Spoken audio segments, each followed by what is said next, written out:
3 2 1 сайн байна та бүхэнд энэ өдрийн мэндийг хүргэе. За PMI-ийн 10 жилийн өмнө тохиолдуулсан Projected Podcast маань иргэн ирэлт хийж байна. За тэгээд энэ анхны дугаарын зочноор HiPay компани гиншийн захирал Наранбат ах маань оролцож байгаа. За миний хувьд бол ах.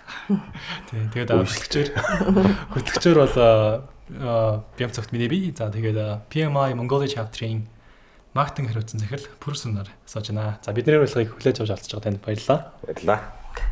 За тэгээд бид хэд нөгөө сая 2 сард тий бас яг зочин болгоод урьсан. Тэгэнгүүт нь тэнд маань яг нөгөө аюул олон залуучууд сонирхоод исэн л та. За илүү одоо яг нөгөө хайпийн ард юу болоод байна тий. Танах ер нь тий яагаад ийм том олон улсын байгууллагуудтай харьцаж юу гэдэг. Тэгээ бид нэр энэ удаагийнхаа бас подкастн дээр зочноо бас дахин ураад илүү өөр өнцгөөстэй дэлгэрүүлж ярихаар бас сонгосон. Тэгээ бидний урилгыг хүлээн авсан маш их баярлалаа. За баярлалаа намайг оролцуулж байгаа. За дахиад юу вэ? Түр гоё л шүү дээ. Тийм үү. Би одоо шууд ахмах гэж зүгээр халах гад хэлсэн чинь зүгээр шүү дээ. Үйлцсэн байхгүй. Зүгээр шүү дээ. Тэгээд яаж зогсоох вэ гэж бодох тэгээд. Fine. Зүгээр асуул. За тэгвэл хаа ингээд угаасаа ингээд олон улсын одоо бидний ярьдаг тэр олон улсаа гарахыг хүсдэг. Манайханд олон улс руу гарах боломж байна гэд бас зөндөө олон захирлууд ярьдаг. Тэгтэл яг тэр яриаг нь бодит биелэлт болгоод үйлдэл хийгээд гарчихсан байна. За энэ бүхний эхлэл нь хаана вэ? Хаанаас эхлэв? Ер нь энийг эхлүүлэх санаа ер нь хаанаас гарсан бэ? За тэгээд ер нь бол би их дэмэд хийсэн. Гадаадаар их аялсан. Тэгээд өргөчтэй аялах. Одоо манай Эрдэнэтээр өргөчтэй аялах хийдэг, ганцаараа ч хийдэг. Тэгээд зүүн Азад илүү иргэдийнхээ хэрэглээний төлбөр тооцоо лаг байгаад байдаг.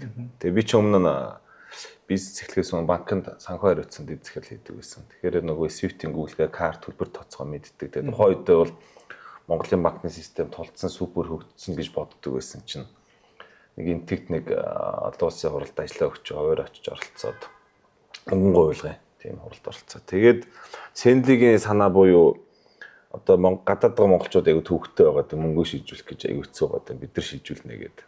Тэгээ анхны мөнгөн гуйлгын компани нэгээд гисэн чинь яах вэ гэж. За Америкт компани бол $1.4 сантаа компани бол вебсайттай. Тэгсэн чинь payment gateway гэдэг юм байна тэр тийм. Юу юм бэ payment gateway гэсэн чинь 50 хэдэн лист. Тэгээд одоо нөгөө PayPal, Stripe, Check2Out гэх бахан компани. Тэгээ энэ юу юм бэ гэж судлаад байсан чинь онлайн төлбөр тооцоолын финтек өөрөө хөгжихийн тулд payment gateway зүйл байдаг юм байна. Энэ нь өөрөө банкнаас гадна 3 дахь чиглэлд байдаг юм байна гэдгийг олж мэдээд. Тэгээ одоо хятад бол Alipay, WeChat, Солонгос, Kakao, Оросод одоо Yandex гэл те мэдээ байж. Тэгээд яах ёстой вэ гэд гадны олон компаниуд мэйлж байгаа. 16 оны 12 сард манай Америкийн түншийн ECA World гэдэг компани анх Монгол дээр Монгол банктай санхүү үндэслэлээр банкудтай бид нар уулзалт тэгээд хууль эрх зүйн орчин байхгүй нь ер нь бол танах шиг том компани систем төрлөө сайн байна гэж хэлсэн. Тэгээд бид нар 2 жил мөнгөн гуйлга мөнгө зээлдэг бизнесээ хийж байгаа тань хууль эрх зүйн батлагдаа 18 оноос энэ төслөө эхлүүлж ирсэн. Тэг яг уу бид нар дотооддоо дажгүй дид үтцийг бий болгосон олон улсын шаардлагыг хангасан төлбөр тооцооны компани бий болчингууд энэ мэн өөрөө бидний ажилласан одоо энэ 5 жилийн 6 жилийн түүхийг л Alipay болж гинөө шаардлага хангаж байна. Ийм компанид бол хамтарч ажиллая гэдэг зүйлийг хэлсэн гэж үздэг. Тэрнээс бид нар хэрвээ ганц юм айдиа те тэр тэргүүн монголчууд очоод хятадд амар хэлбэр төлбөр тооцоо хийдэг баймаар байна гэдэг хийж чадахгүй байна гэдэг проблем. Тэрийг шийдмээр байна гэдэг айдиа бол ерөөсө супер хүн болгон тэрийг хүсэж байгаа. Тэгээд яагаад бид нар хийсэн бэ гэхээр бид нар ер нь бол 5 жилийн одоо бий болгосон үнцэн технологи тэгээ энийг дуршлаг гэж хэлдэг те. Одоо бид нар олон улсаас хөрөнгө оруулалт зээл авъя гингүүт хамгийн багадаа 3 жил ажилласан түүхтэй компани байх хэрэгтэй гэж шаардлага байдаг бол бид нар 5 жил төлбөр тооцооны системийг хөгжүүлээд энэ одоо ажиллаж чаддаг гэдгийг харуулсан нь Alipay-ийн одоо шаардлага хангасан гэж хийж ойлгож байна. Энэ нэг таны ярьж байгаа нэг асуудал байсан гэдэг чинь банкны системийн одоо Swift гүйлгээр явдаг төлбөр тооцоол юу нь бол тулцсан гэж тавуугаас ажиллаж байгаа хугацаанд ер нь бол нэлээд сайжруулсан гэдэг өөртөө итгэлтэй шүү дээ. Тэнгуут энэ дээр яг тэр gateway банкны төлбөрийн систем хоёрын хооронд ингээд яагаад заавал gateway орж ирэх шаардлага гарсан бэ? Ер нь нэг банкны одоо карттай явж байгаа хүн хятад очоод төлбөр тооцоо ихэд үүсгэсэн гол асуудал нь яг юу байсан бэ? Удаан байсан юм уу? Эсвэл үнэтэй байсан юм уу? Яг наа чи хоёр юм асуудал. Дэлхийн нийтээр 3 дахь тал буюу энэ payment gateway гэдэг юм гэдэг. За нийт банк гэдээ ярих юм бол ер нь өөрөө банк одоо илүү худалдааны санхүүжилт. За тэгээ corporate санхүүжилт, том байгууллагын санхүүжилт. За тэгээд одоо хөрөнгө оруулалтын санхүүжилт. Та хоёр бизнес хийлээ гэхэд хоёрын idea байх юм бол барьцаа өрөнгө одоо багтаа байлгахад project-ийг төслийн санхүүжүүлээд явдаг. Санхүүжүүлсэн худалдаа авсан зүйлийг нэмж барьцаалаад ингээд хоёрыг бойжуулдаг. Илүү хөрөнгө оруулалтын банк чиглэл рүү нэлээд ингээд явцсан байдаг. За retail зах зээл дээр зөвхөн төлбөрийн карт гэдэг юм гэж явдаг. Олон улсад бол мөнгөн гуйл болон payment gateway дандаа банк биш өөр хүмүүс ингээд хийгээд байдаг. Яг манай банкуд нэг 30 жилийн хөгжлийнхаа түүхэнд одоо илүү retail буюу иргэдэд зориулсан зах зээлийн болон давхар хөрөнгө оруулалтын одоо бизнесийн зээлийг олгож явж байгаа. Тэгэхээр илүү хөрөнгө оруулалтын чиглэл рүүгээ хөгжөөд урт хугацаатай их үсэртэй болох юм бол урт хугацааны санхүүжилт рүү явах байх. Тэгэхээр бид нар ямар технологи, ямар бизнесийг хараад эхлүүлсэн бэ гэхээр ерөөсөө л олон улсад шалгартсан, дуршигдсан шилдэг технологиг Монголд оруулж ирээд монгол хүндээ монгол хэл дээр монголчууд танилцуулж байгаа юм л үйлчлэг юм. Тэгээд юу гэдгийг ямар нэгэн одоо SpaceX-тэй өрсөлдөх сателлит бид нар зохион бүтээхгүй шаардлагагүй. Одоо proven буюу дуршигдсан технологиг оруулж ирэхэд илүү ихтэйгээр одоо сайжруулан монголчууд оруулж ирсээр гэсэн үг. Тэгээд таныг одоо ингээд gateway одоо ингээд баг ахтагч нь гэж би ойлгоо шүү дээ. Таны ярнаас за ахтагч нь биш ч байж магадгүй. Гэвч ямар ч байсан ингээд энэ бол хөгжих ёстой байна гэдээ оруулж ирсэн. Тэгэнгუთ угаасаа банкар төлөв тооцоогоо сурцсан байсан хүмүүс энэ gateway-г ер нь хэр ашиглаж ирсэн бэ? Бас ашиглах тэр нөгөө нэг сэдлийн өгөхөд та одоо ингээд ямар тэнийг бэрхшээлүүдэд толгож байгаа. Ер нь шинэ үйлчлэгч олно гэж үзсэн шүү дээ. Нөгөө нэг банкны аппликейшн дахиад нэг функц нэмчихэл юм бол шууд ашиглахаа болждаг гэдэгтэй адилхан. Одоо тэр хэлцэд та яг яаж татаж ер нь ингээд олон таниулах ажлууд ямар шатаагаалтай байж бас ямар асуудлуудтай нөхд болж байгаа. Яг уу бид нар одоо ч банктай өрсөлдөж байгаа. Ирээдүйд ч өрсөлдөн өмнө ч өрсөлдөжсэн. Өрсөлдөөний хүчин зүйлд бол одоо иргэдэд үзүүлж байгаа үйлчлэгээл сайжирна, уртан түргэн болно, хямд болно те. Цаг хугацааны үед айгүй хэцүү. Бид нар яг банктай адилхан үйлчлэг нэвтрүүлээд бол тэгэл ялгагдана яагаад ч хэлэхгүй. Тэгэхээр одоо менежментийн хувьд, бизнесийн хувьд бид нар заавалчгүй асуудлыг шийдсэн зүйлийг л хийхгүй бол нэмэргүй. Тэгэхээр бидний анхны асуудлыг шийдсэн зүйл бол нөгөө автобусны картыг хүн түүцэнд мөнгө өгөөж зэнгэлүүлдэгсэн бол гар утсараас нэлээд болгосон тий. Энэ бол одоо бас инновац буюу манай харилцааг татахад илүү нөлөөсөн тий. Хятадд хүмүүс очоод банкны картаар болон бэлдэн мөнгөөр тооцоо хийхгүй байгаа бид нар шийдэж чадсан одоо инновац болсон ч гэдэг юм уу тий.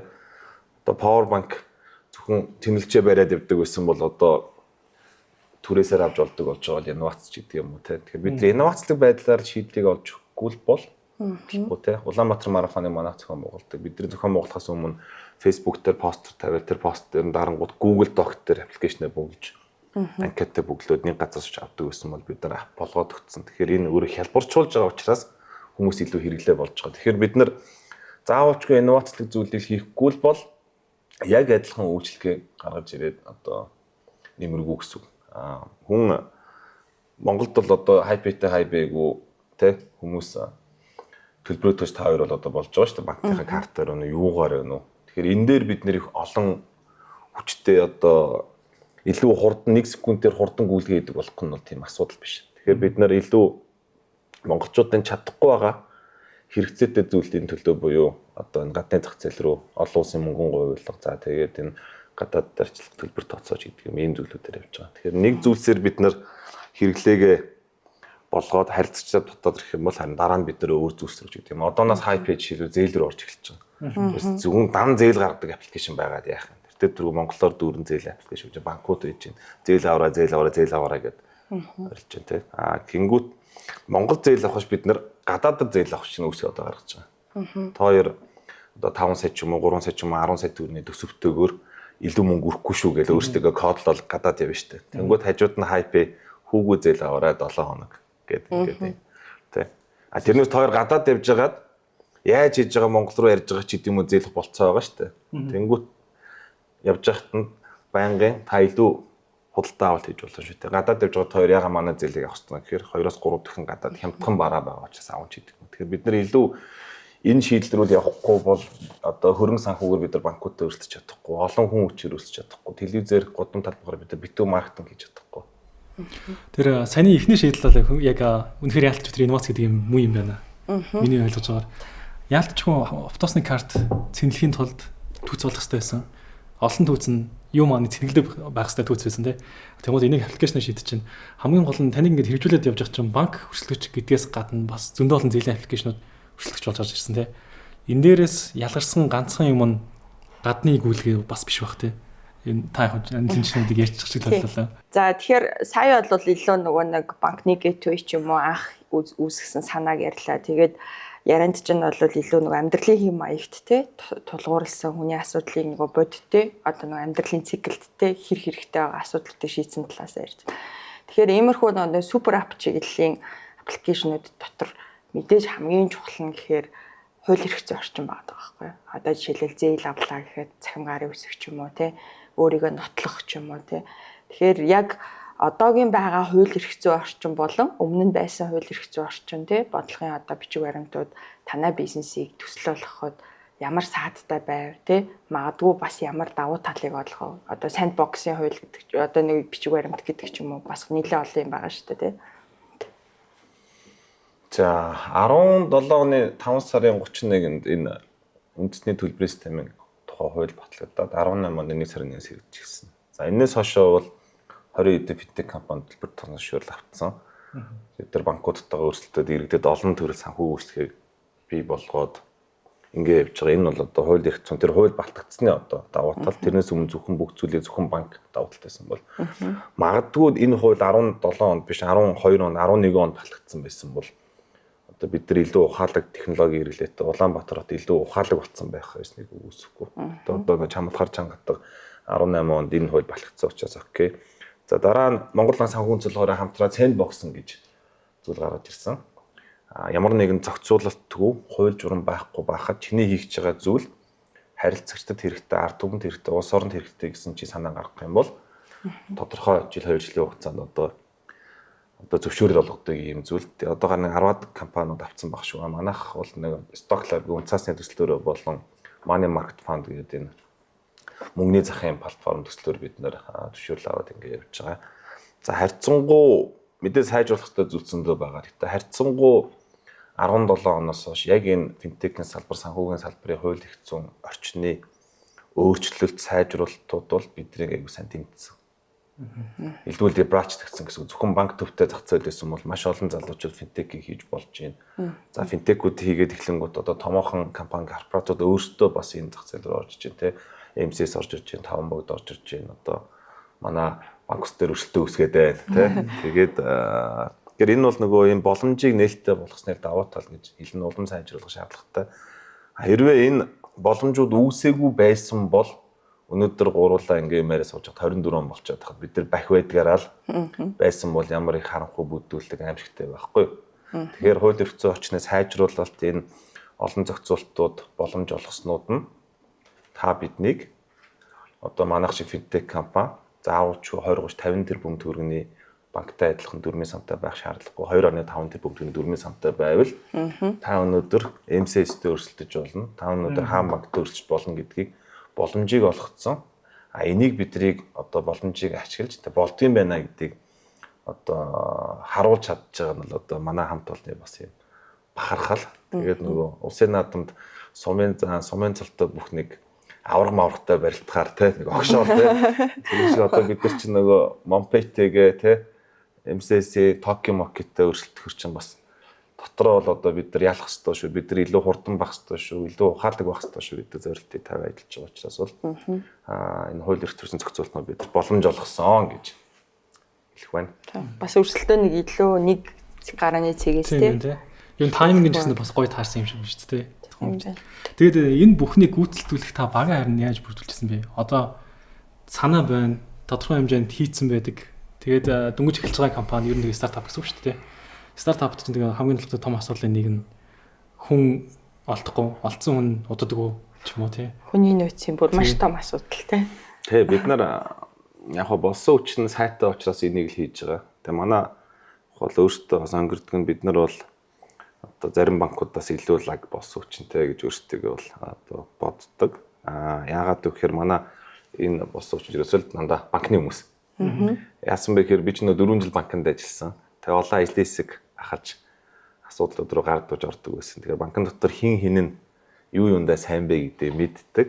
Тэгээ хүмүүстэй олон жил санал тавьсан л да. Сайнсан хүмүүс чинь 2 3 4 жил гуйж ээж те санал тавьж байгаа. Эхлээ хүн хэдий ч нэ сайн ажилтан байна уу, тухайн байгууллагатай үнэлэгдсэн өндөр цалинтай байна. Тэгээ хүн өөрийнхөө комфорт зонд өндөр цалинтай, эхнэр хүүхэдтэй юм уу нөхөр одоо гэр бүлэнд тогтцсон, орон сууцны зээлээ төлж байгаа шийдвэр гаргах айгүй хэцүү. Тэгэхээр өнөөдөр Наранбат ирээд ийм байна пүүжээл гарыг гэдэг эхлэхээр пүүжэ гарч ирэхгүй байхгүй. Тэгэхээр би пүүжээг авахын тулд одоо авцсан гэж одоо яаж авсан бэ гэхээр ингээд 4 жилийн өмнөөс за ийм айдиа байна, энийг хиймээр байна, энийг хийж одоо та бид Монгол улсаа хөгжүүлэх гээд байна, басны хийж бүтээсэн нэрээ зүүх гээд байна, тэ. Юмаа үүсгийа, credibility үүсгийа гэл. Тэгэнгүүт sorry үгүй гэн пүүжэ. Жилийн дараа очино. Нөгөө яриадснаа хийгээд нь штэ пүүжэ хамт халъя л та гэл. Пүүжэ нөө. Тэгэхээр 3-2 жил дээр нь очино, тэ. Сайн бодоорой гэн. Тэгээ 4 жил дээр ч юм очоод за зок ягаад тэгэхээр пүүжэр нөгөө 2-3 жилийн прогрессыг мэдж байгаа учраас нөгөө нөхөр чи ярьсан юм хийгээд дээ шүү. Эднэр юу хийгээд дээ шүү. Би дахиад жил хоцрох юм бол хоцрох юм биш үү гэдэг юм уу мэдрэмж өгөх хэрэгтэй. Хэдий ч нэ манай компани дээр одоо үн цэнтэй ажилтнууд байна. Одоо хамгийн чинээ хөдий чинээ бүтээмж өгж байгаа хүмүүс надаар хамгийн олон жил гуйлгасан. Ийм хүмүүс байгаа. Тэгээд яг хуу одоо банк бол одоо Америкийн банк шиг ингэ боллоо гэхэд ийм хэмжээнд хүрнэ. Гэтэл хажууд нь Alipay, WeChat, Kakao, Stripe, PayPal гэх бидэрт ийм боломж. Энийг хамтдаа хий. Тэгээ энийг хамтдаа одоо own хий гэдэг юм байна. Тэгээ хвчлэн манай компани за Sendly-гийн бүх адилчаад, Gaster-гийн бүх адилчаад хувьцаа эзэмшигч болцсон. Одоо бид нар HiPay дээр яг өчтөрхөн бид нар туудсан шийдвэр гаргаад HiPay-ийнхаа бас 10%-ийг одоо адилчтай SOP хөтөлбөрөөр хувьцаа эзэмшүүлэх гэдэг ийм шийдвэр хүрж байгаа. Одоо манад эсрэг профилээ мөсөж байгаа нөх хүнээ алдах профилээ.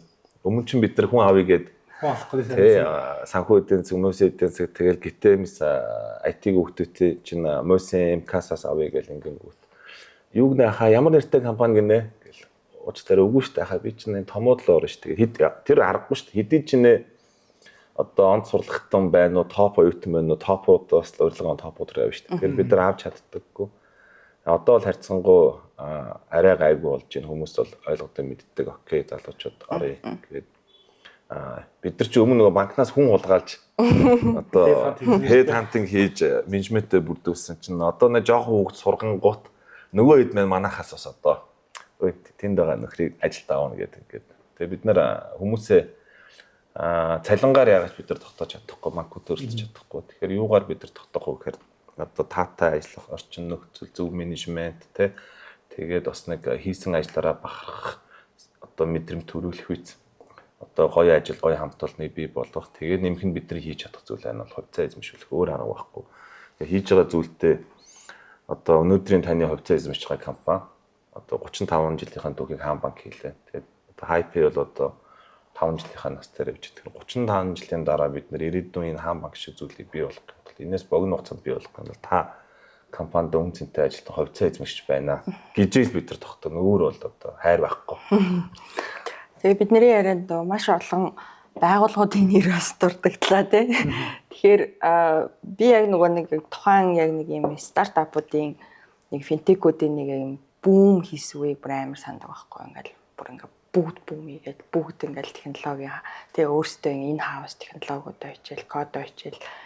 Тэгэл яасан гэхээр яг нөгөө өөрийн холбооны оператор нөгөө банкуд, нөгөө банк бусууд тий одоо тэгэл ерөөсөө ингээл бүгдээрээ баг яг адилхан продуктууд гаргаад тэгээд эргээд хамгийн чухал бодсон бодол нэг нөгөө хэрэглэгчээ төрүүлж бэлдэн гэдэг чинь маш их зардалтай. Одоо хэрэглээний боловсрал олох нь гэсэн үг шүү дээ. Маш их зардал ордог. Дээр нь тэрийг ингээ удаан сургаад байлгаад хэрэглэгчээ байлгаж агаад сүүлдээ тасахтаа бүтээгдэхүүнээ зардаг ийм л одоо баг модель байгаа байхгүй одоо зарчмын үед тий. Тэгэнгүүт та сая дөрөв хэлж штэ нөгөө бид нэр илүү банкны хүмүүсээс бага бүрдүүлсэн. Гэтэл яг нөгөө талд ингээ харангуут өрсөлдөөн бүр илүү ажайл байх гэдэг штэ тий. Илүү айгүй хурдан гэдэг төсөл нь тийм онцлогтой байгаад идэг. Баг нь өөр байгаад идэг тий. Тэгэхээр энэ хоёрын уялдаа чинь бас тэг яг ингээд байшин дотор л юу болоод байгааг би бол аюу сайн ойлгоод байгаа байхгүй тий. Яаж тий бас тэр нь л одоо багын танаа багийн бас нэг pain point байсан уу тий. Одоо нэг юм хэцүү цэг байсан уу. Надад л яг тэр хэсэг нь амар сонирхолтой байгаа байхгүй юу. Төсөл нь амар сонио юм динамик шаардаад байдаг. Хүний нөөц нь илүү банк суурьтай байдаг тий. Яг нь банкны хүн гэхээр илүү зарчимч тэгээд хурд муухтай ч юм уу те бюрократик ч юм уу одоо те илүү open minded биш гэсэн үг биш л те. Тийм тийм. Ажлаа мэддэг байх гэсэн үг. Бидний давуу тал бол ерөөсөө л хурд. Хурдтай ажиллах давуу тал юу гэх юм бол үндэс юу гэх юм бол шийдвэр гаргалт ерөөс. Тэгэхээр бид нэр манай ер нь хамгийн жаргалтай үе бол 4-5 удаа бизнес эхэлчихсэн. Бөөнөрө хуралдаг гэсэн шийдээ яваа. Одоо бид нар нэг 270 хүнтэй болцсон групп хэмжээнд. Гэхдээ шийдвэр гаргалт хөтөлбөр бол яг л бид нар ажиалаар 4-5 удаа хурд хийгээд авчиж байгаа. Тэгээ манай өөрсдөх чадамж бол одоо жижиг байх нь одоо хурдтай жижиг бүх шиг те бид нар чинь нэг тийм хурдан юм хийж байгаа. Тэгээ бид нар бас нөгөө л юу гэхээр тогтцсон бизнес бол бизнесээ хамгаалах бодлого явуулдаг. Бид нар чинь товтлож байгаа учраас илүү зоригтой эрсдэл гаргаж байгаа гэсэн. Нөгөө одоо энд арай алхуу те одоо fast fail гэдэг юм яваад байна шүү дээ те хурдан алддаг те. Окей алдаа гаргаж болно. Бид нар яаж супер төлөвсөн бэ? Яаж супер хийсэн угсаал алдаа гарна. Тэгэхээр нөгөө алдах хэрэгтэй ч манай давуу тал бид нар маш хурдан шийдвэр гаргаж байгаа. Тэгээд нөгөө өөртөө founder буюу өөртөө owner учраас owner нь бизнесээ ран хийнэ гэдэг бол одоо их давуу талыг үүсгэж байгаа. Тэгэхээр тогтцсон систем чи юу гэхээр CEO нь өөрөө одоо hired great тэ. Тэгээд тэр чинь маш олон хяналтын бүтцтэй, маш олон шийдвэр гаргалттай юм удаан юм байна. Тэгэхээр нөгөө манай өрсөлдөгчнөр нь өсөр том, процесс жоох удаан юм байна. Бид нэр жижиг. Тэгээд одоо хоёр гар утсан дээр 4 аппликейшн байл та. Хоёрын хэрэгцээг хангах нь нэг номер болохоос биш. Одоо нэлээд томынх нь тэгээд лагийг нь хэрэглэн гэсэн юм байхгүй юу? Өнгийг нь хараад нөгөө талдаа бид нар Alipay Монголоос хамгийн ганцаараа сонгосон ерөөсөө л тэр. Alipay Монголын тэ Hypay нөө Telco нөө банк нөө хамаагүй падли байхгүй тэр том зах зээл дээр. Юу ихээр аль нь хурдын аль нь хөөрхий окей эдэртээ нэг туршаад үзье гэдэг ихний туршилтаа бид нар доо 2 дахь дээр нь хийгээд явцсан. Одоо 3 4 дахь дараагийн бүтээгдэхүүнүүд ингэ явж байна. Үндсэн том шалгуур нь яг юу байсан бэ? Alipay тань та тавьсан. За ингээд угаасаа л зөндөө олон апп байгаа мэдчихэл байгаа хөлтэй. Тэгээ Монголын зах зээлээр юу судалгаа хийж үзээд тэгээд сонгосон юм шүү дээ. Тэрний зүгээс ингээд таны яг ингээд хараагүй байсан ч юм уу нэг тийм энэ тийм чухал юм уу гэж бодож ирсэн тийм шалгуур байгаа юу? Бид нар зүгээр ер нь өөртөө бас сонгогдоод ингээд явцсандаа бас жоох одоо surprise нэ те итгэл багтай те оо вау бид нар чинь сонгогдож байгаа юм уу те болж штэ гэ те зүгээр WeChat руу бол бид нар 18 оноос тасралтгүй хандаад 18 онд Бээжинд очиж Tencent-тэй уулзаад ингээд тасралтгүй 21 онд оруулж ирж байсан. Alipay дээр бол түрүүний хэлсэн бидний өмнөх хийсэн юмнууд. Тэгээд 4 сард бид нар нэг анхныхаа мөнгөн гуйлгын Alipay-ийн тестийг маш хурдтайгаар хийгээд бас чадварлаг хурдтай харьцахад одоо болцооны байгууллага байна гэдэг оноо автсан байсан. Сүүлийн том дийл дээр бол одоо дэмжигдсэн болов гэж бодож байгаа. Ялгаа авахгүй тэр чинь та бид нар ч гэсэн нэг айлтай туслан гүйцэтгэгчийн гэрээгээр ч юм уу нэг юм хийх гэдэг нэг офисын засвар хэлгсэн ч гэсэн те за эхлээ чи нэг хэсгийг хийгээ үз те бас гайгүй хөрхөн чадварлаг хийдэг хурдтай хийдэг хийсэн ярьсандаа байдаг архиугаа алга болчдгоо бол окей чамаар би том ажил хийлгэнэ гэдэг шиг ихний юмаа бид нар айгуу сайн гайгүй давтсан. Тэгээд тэн дээр чин группийн хэмжээгээр манай хэд бол одоо нөгөө бусад зүүн Азийн орны 10 волотыг сая холбоод хэд Монголоос манайх шалгарсан. Тэгээд энэ 10 дотроо бид нар 3 сарын дотор хамгийн хурдтайгаар хийсэн компани болсон шүү гэсэн нэг үнэм санаас авсан. Тэгээ бид нар ч аим бицлаад more те илүү л юм хийн шүү. Одоо дараагийн тест туршилтыг нь бол нөгөө айлуудаас сөрүүлээ бид нар хийн шүү гэдэг ийм байдлаар одоо хандж байгаа. Тэгэхээр энэ том айлын итгэлийг алдахгүй явах нь зөв хамтын ажиллагаан дээр хүртэл бид нар байнгын тэндээс технологиудаа туршлага судалж байна. Манай хүмүүсээ тэр Ант группийн 10,000 гэдэг одоо хөтөлбөрт нь менежмент хөтөлбөрт нь хүмүүсээ ингээд сургаад эхэлсэн байж байна. Тэндээс бид нөгөө сайн айлын итгэлийг алдахгүй байхаага нэг номерын зорилго болгож тавиад тэндээс бид нөгөө value chain туршлага технологиг бид нар судлах хэрэгтэй. Бүхэл бүтэн 10 20 жилийн өмнө биднээс төрүүлээд явцсан технологи баг. Бид нар тэрийг хурдан нэвтрүүлснээр манай компаниуд үйлчлэх чадвар сайжирна, бүтээгдэхүүн сайжирна. Тэгээ манайхыг энэ үйлчлэгийг хэрэглэж байгаа Монголын ард түмэн залуучууд илүү үр шим хүртэх хэрэгтэй гэсэн ийм л зүйл байна. Төрөний асуултан дээр нэг сонинд биш л дээ. Яг зүгээр бид нар гэрээгээ тань 2 3 олон ч нэг гэрээ аваад. Энэ гэрээн дээр бүтцийн өөрчлөлт орвол менежмент change хийвэл хувьцаа хэмжээ солигдох юм бол гэрээ ч цуслагдахад тооцно гэж заалтаж байгаа. Бид нар тэн дээр нь юу гэсэн үг юм бэ? Бид нар IP ээжлэхгүй юм уу? Бид нар хөрөнгө оруулалт авч болохгүй юм аа гэх. Тэгээ тэрийг нэлээд тодруулаад гол санаа та нар бид нартэй технологийн партнерч хамтарч ажиллаж байна. Манай хамттай ажиллах манай энэ нууц технологиг манай өөрчлөлтөгч гэдэг юм уу? Одоо WeChat ч гэдэг юм Америкийн өөр компанич гэдэг компани зарч болохгүй гэсэн санаа юм аа. Тэгэхээр бид нар юунд итгэж байгаа вэ гэхээр танаа менежмент, танаа баг хамт олонд итгээд шийдвэр гаргацсан гэрээ байгуулсан байхад чи cash out-гээ sell out-гээ тэр чигээр нь юм зарч болохгүй гэсэн заалч өгч байгаа. Тэгэхээр эндээс бас бид нар юу ойлгоод байгаа вэ гэхээр за бас тий энэ чинь альва бизнес компани технологиар тэр чи хүн л бүтээж байгаа учраас бас хүмүүс бидрийг бас үнэлээд байгаа юм биш үү гэдэг. Өөрсдөө бас бид нар одоо бас үнэлээд байгаа. Тий. Үнэлэхгүй яах вэ? Тэгээд яг бидний подкастыг магадгүй одоо яг сонирхоод сонсож байгаа бол бид хэд бол яг ингээд шууд ингээд технологи бизнес рүүгээ ярьчлаа л та. Тэгэхээр яг суур олгоод хэлэхэд яг 1-2 жилийн өмнө ч юм уу ингээд яг хятадд очингууд айгүй их төлбөрийн асуудалтай байдаг гэсэн. Олон улсын картны асуудалтай бүх юм те баг ингээд такси бүх үйлчилгээнүүд WeChat, Alipay те бүх юмар түлэн ингээд.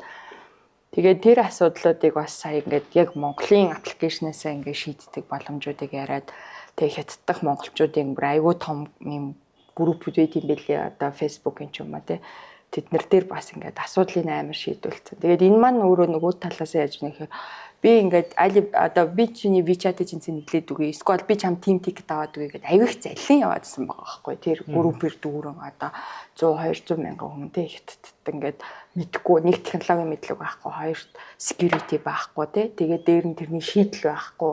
Тэгсэн мөртлөө юмаа хэрэглэмээр байдаг.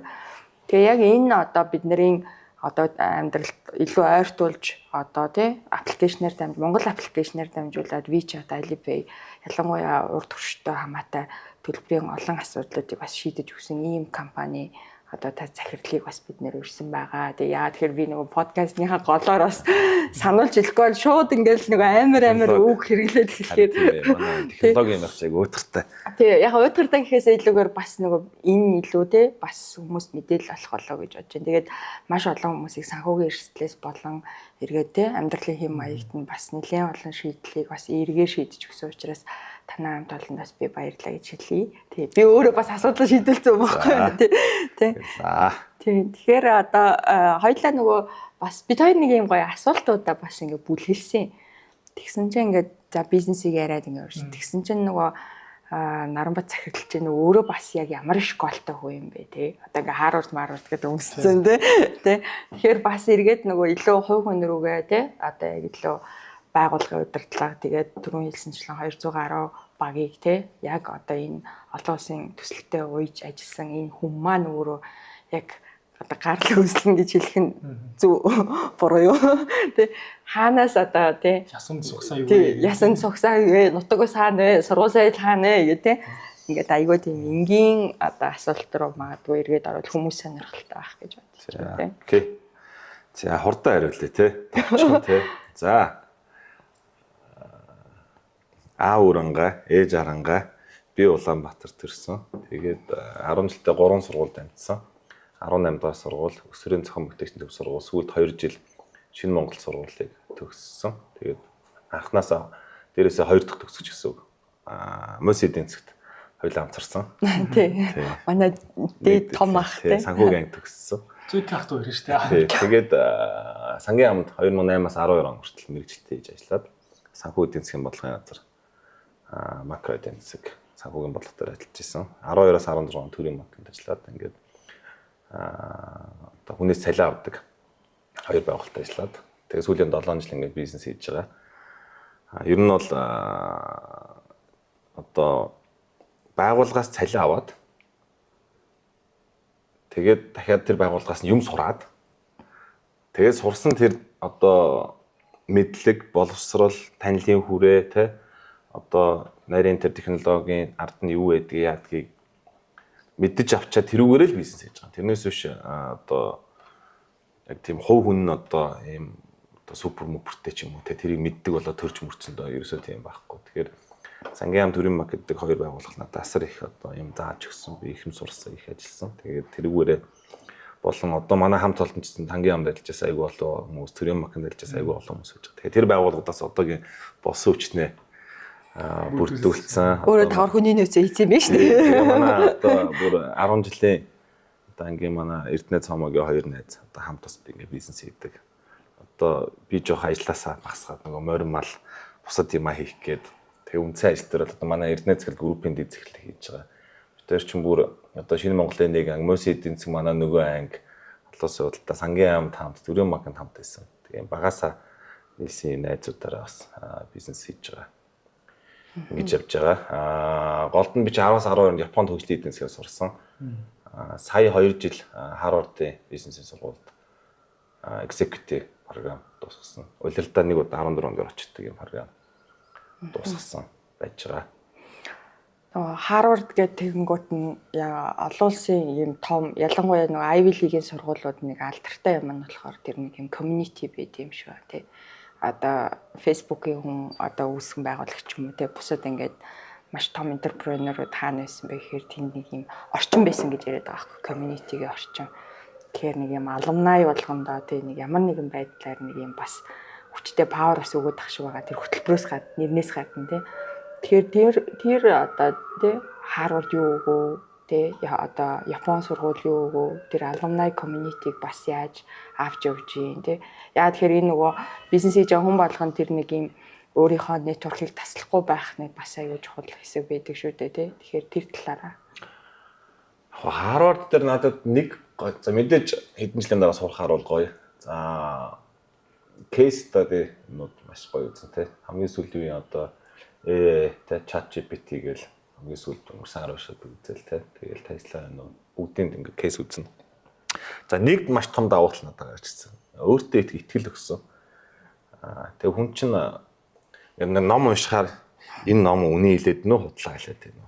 Тэ. Ламтаа уулзсан тэ. Худлаа л яриад тах шиг байна. Тэгэл лама чеклээд бөөгөө чеклээд идэв штэ тэ. Хичээлд эмч юм хэлнэ. Үний хэлээд нөө худлаа хэлээд нөө. Багш хичээл зан тий багшаа хэлж байгаа туйлын үнэн болов биш үү гэж бодно. Хүн Harvard-аас юм заачаар энээс өөр одоо чи энд итэг энийг чи сур одоо өөр юм байхгүй. Энэ бол туйлын үнэн гэдэг маягаар. Яагаад тэгэхээр чи дэлхийн дээр топ сургуулийн топ профессор хичээл заагаад тэгэд одоо маск өнгөрсөн жил энэ дээрээ ингэж ярьж илээ гээл тий. Безо бол одоо манай нөгөө ангийн өгч Безо бол JPS бол явхтай мөнгө нь илүүдэд ангуутыг маскт жоохон атархаал тэгээд адилхан хийц юм аа. Тэ сансар масрын хийгээл яваалах хамаа чиж байгаа шиг те. Чи юу вэ бидний ингээд нөгөө Twitter-ээр хардаг те. Тэгэхээр нөгөө хүнд айгүй тийм ихтгэл өгдөг. Тэгээд дээр нь дандаа нөгөө entrepreneurship буюу зүгээр энгийн хүн байж байгаа л ингээл одоо Elon Musk болсон. Ингээл болцсон. Ингээл бизнесийг хийдیں۔ гэдэг юм хийж өгөхөр хүн өөртөө итгэлтэй буюу дэлхийд гарах Монголын топ компаниудтай өрсөлдөх тиймэрхүү мэдрэмжийг өгдөг. Тэгээ би ганцаараа ирч хүч энерги авчаад энэ дээрээ л одоо манайхаа ингийн биш үгэлэнгүүт нэг.